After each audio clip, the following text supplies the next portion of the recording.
Jeg hedder Lone Nørgaard Pedersen og er bibliotekar på VIA University College.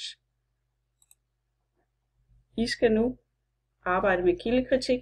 Kildekritik det er en akademisk kompetence, hvor man skal vurdere kvaliteten af kilder. Kilder det kan være bøger, artikler, film, lyd og hjemmesider. Det I skal vurdere er forfatteren, udgiveren, materialets alder og om der er henvisninger. Henviser kilden til andre kilder. Det skal I se på, og det I skal prøve er at teste UB-testen. UB-testen finder I på bibliotekets hjemmeside.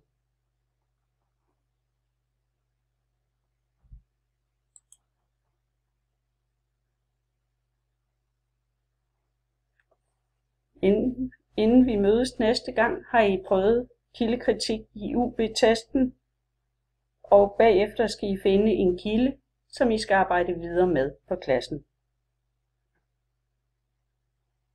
Vi ses på onsdag.